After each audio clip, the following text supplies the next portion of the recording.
The train station pulsed with life, voices calling, wheels clattering, sunlight flashing off the rails. But for Anna Reynolds, 27, the world had stopped. Her fiancé had promised, "This time will be different. I'll meet you there." Yet the platform beside her was empty. Her phone stayed silent, the ring on her finger heavier with every passing minute. Suddenly, a voice spoke her name. "Anna?" Hello. She turned, and in that instant, she couldn't imagine who she was about to see. Before we dive in, drop a comment with where you're watching from, and don't forget to hit subscribe for more stories like this. Let's begin.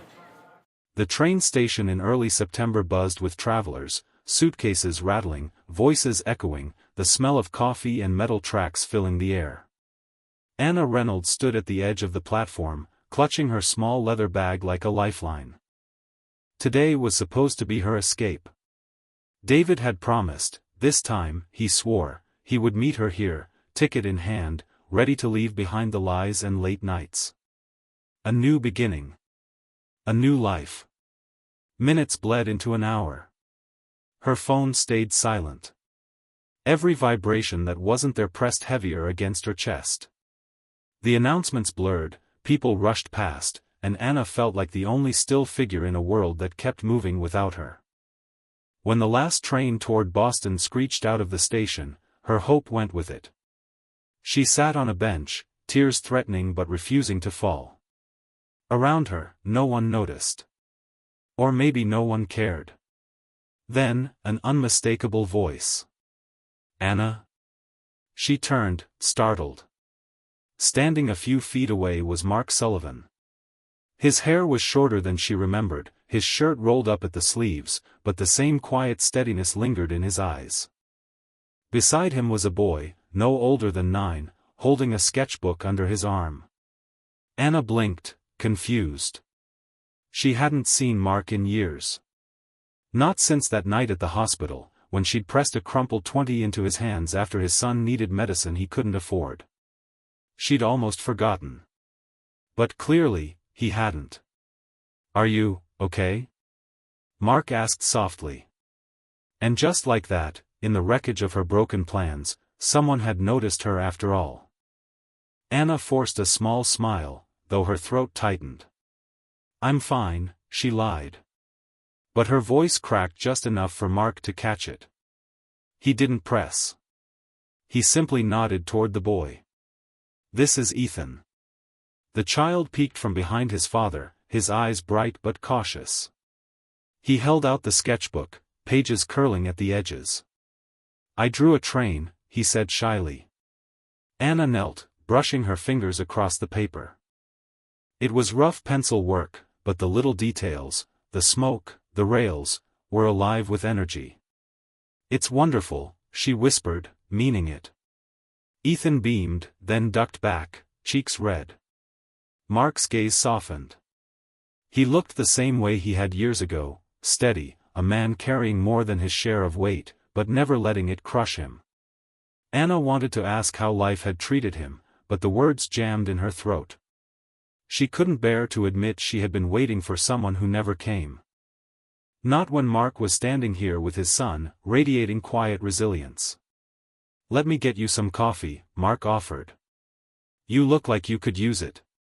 The cafe inside the station was half empty, smelling of burnt espresso and cinnamon rolls gone stale. Anna sat across from them, her bag still clutched tight in her lap.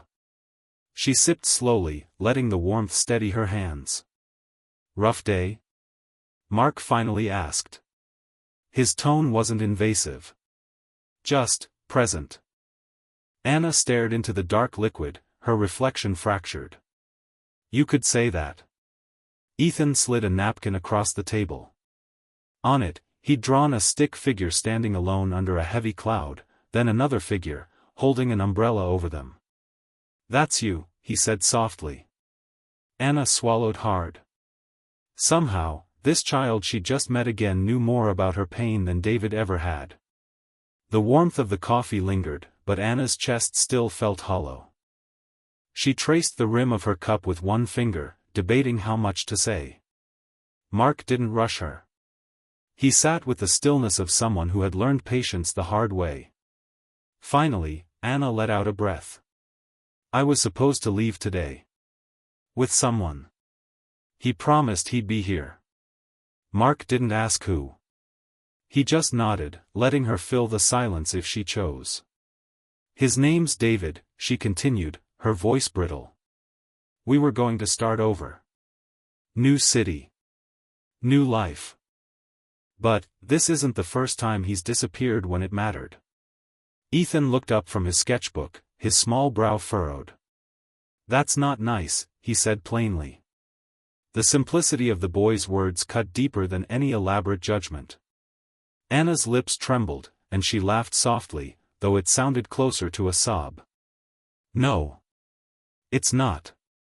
Mark shifted slightly, his hand resting against his coffee cup. Sometimes, he said quietly, people show you exactly who they are. We just don't want to believe them. Anna met his eyes. For a heartbeat, the crowded station faded. It was just him, her, and the truth she had been running from. Ethan slid another drawing across the table, 3 stick figures feeding ducks by a pond. This is us, he explained, after coffee. Anna pressed the napkin to her chest like it was something fragile. She hadn't realized how badly she needed even a child's vision of her belonging somewhere. Mark stood, glancing at the clock. We were heading to the park before dinner. Come with us. Some air might help. Anna hesitated. Leaving the cafe felt like admitting David wasn't coming. But maybe it was time to stop waiting. The September air was crisp as they stepped out of the station. Late sunlight poured through the trees of Central Park, scattering gold across the paths. Ethan darted ahead, sketchbook tucked under his arm, while Mark and Anna followed at an easier pace. For the first time all day, Anna's shoulders loosened. The city's clamor softened into the rustle of leaves and the laughter of children playing nearby.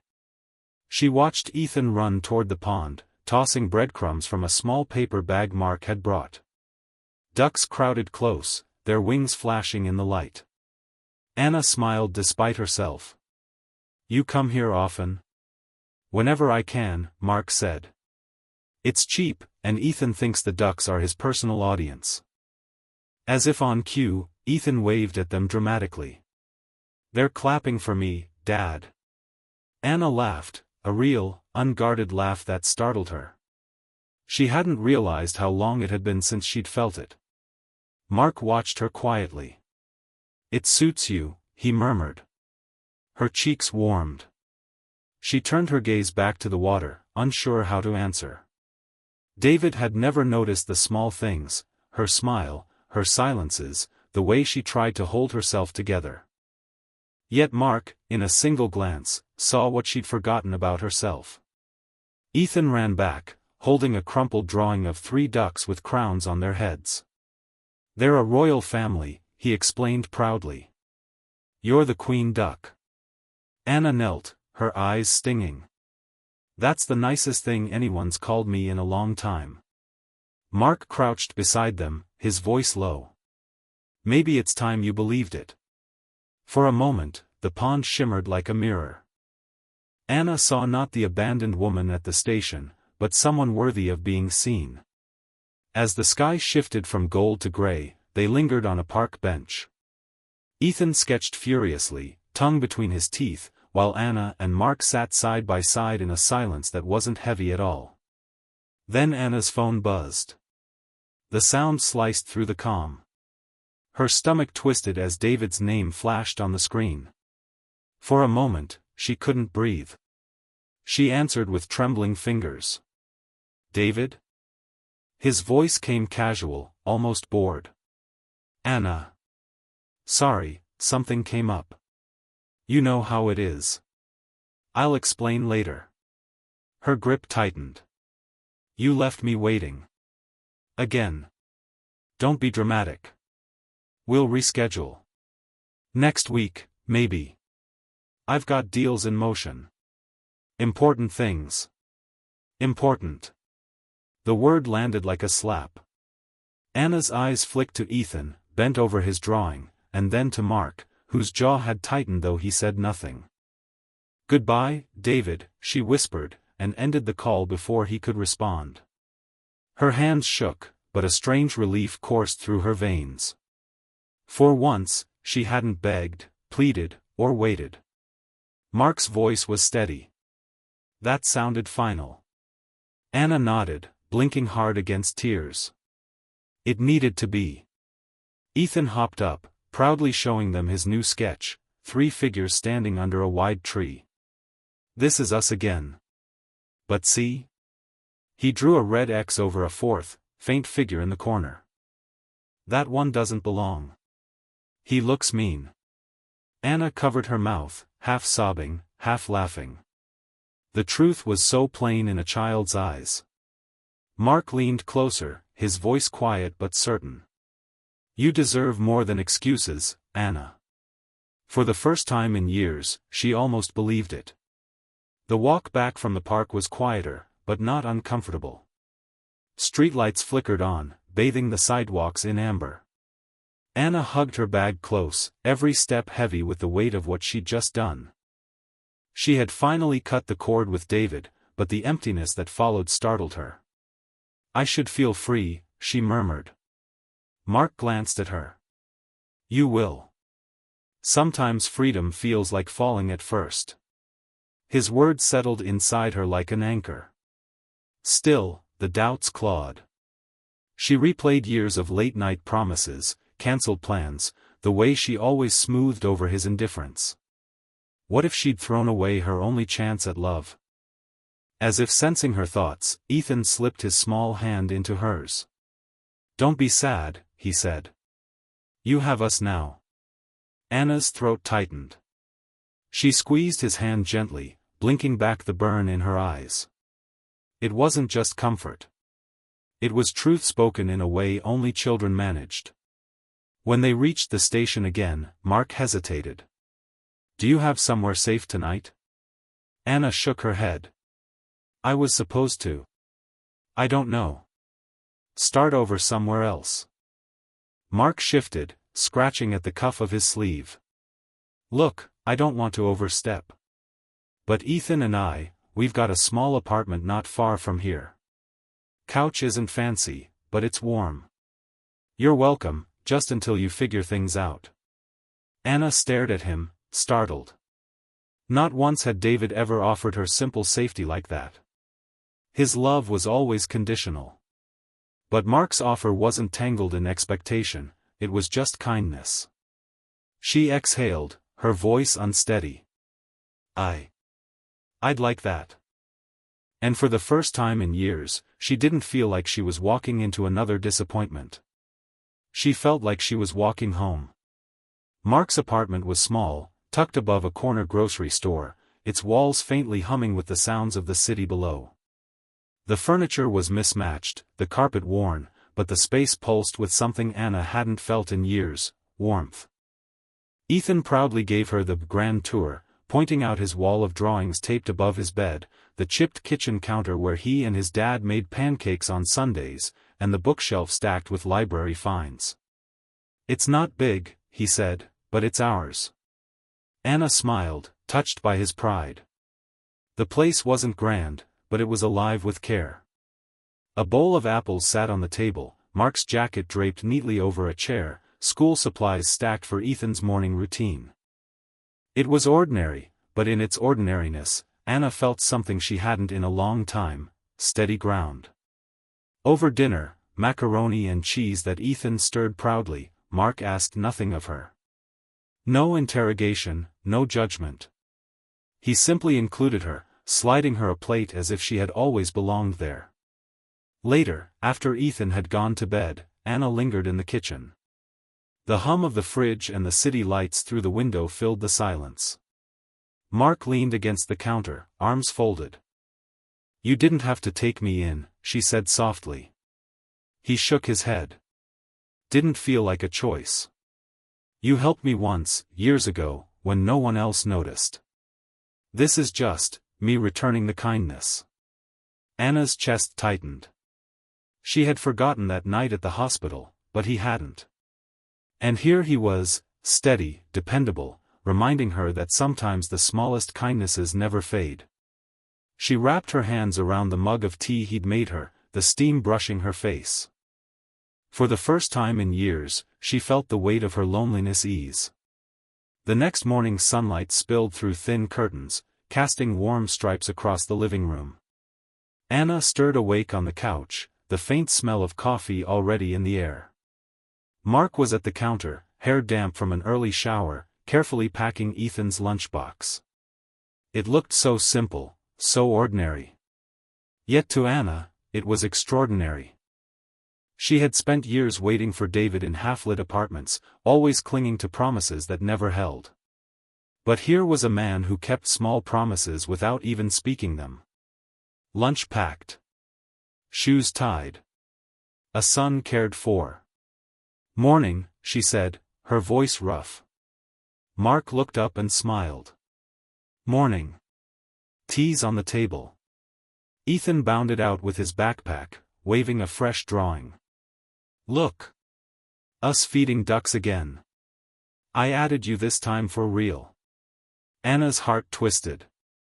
She wasn't just a visitor in his pictures anymore, she belonged. But as she reached for her phone to silence the alarm, her chest tightened. Dozens of missed calls from David. A single message blinked at the top: "We need to talk. Don't throw this away." Her hand trembled. Part of her wanted to delete it, but the old pull was there, the familiar cycle of apology, hope, disappointment. Mark noticed the flicker of fear in her eyes. "Is it him?" Anna nodded slowly. "He won't let go so easily." Mark's voice was calm, steady as always. "Then maybe it's time you stop letting him hold you." She swallowed hard. She had run from this moment before. But maybe this time, she could stand still, and face it. By late afternoon, Anna knew she couldn't avoid it. David's calls had grown sharper, his texts dripping with guilt, then anger. Finally, one last message: "I'm outside. We're talking now." Mark offered to go with her, but Anna shook her head. "This is mine to face." Still, she felt his quiet presence at her back as she stepped out of the apartment building. David leaned against his car at the curb, designer jacket sharp, smile too smooth. He opened his arms like nothing had happened. "Anna. There you are. You overreacted." Her pulse pounded, but she stood her ground. "You left me at the station, David. Again." He scoffed, stepping closer. "Business doesn't wait. You know that. But us? We're solid. Don't throw this away for one mistake." "One mistake?" Anna's voice cracked, then grew stronger. "It's been years of mistakes. Years of me waiting while you proved I was never first." David's jaw tightened. "So what now? You run off with some mechanic and his kid? You think that's a future?" Behind her, she felt Mark stiffen, but he didn't move. This was her moment. "I don't need promises that break the second they're made," Anna said. "I need presence. Kindness. Honesty. Things you never gave me." David's mask faltered. For once, he had no quick retort. Anna slipped the ring from her finger, her hand steady now. She pressed it into his palm. "We're done." She turned away before the weight of the past could pull her back. Mark was there, his gaze steady, Ethan peeking nervously from the window upstairs. For the first time in years, Anna felt something unclench inside her. She wasn't leaving broken. She was leaving free. The next morning, the city felt different. The air was cooler, tinged with the promise of autumn, but to Anna it carried a lightness she hadn't known in years. She walked with Mark and Ethan through the park again, the same pond where they had fed ducks days before. Ethan skipped ahead, scattering breadcrumbs across the water. Ducks gathered in a noisy, flapping crowd. "They remembered us," he shouted, grinning. Anna laughed, crouching beside him. Of course they did. You're unforgettable. Mark stood a few steps back, hands in his pockets, watching them. When Anna rose, their eyes met. No words were needed. The quiet strength in his gaze said more than David's countless promises ever had. They sat together on the bench, Ethan proudly wedged between them with his sketchbook. He flipped to a fresh page and began drawing, 3 figures again, this time with bright suns overhead and smiling ducks at their feet. "This one's the best," he declared. Anna traced the outline with her fingertip, her chest aching in the best way. For so long, she had measured love by the storms it created, mistaking chaos for passion. Now she understood, real love was steady. It was small gestures, a child's hand in hers, a man who kept showing up without needing to be asked. She leaned back, the sound of wings and city chatter swirling around them. What had begun as the worst day of her life, abandoned at a station, stripped of hope, had become the start of something genuine. Anna Reynolds no longer needed to wait for someone who never showed. She had already found where she belonged. And this time, she was choosing herself. Thanks for watching, like and subscribe for more stories that stay with you.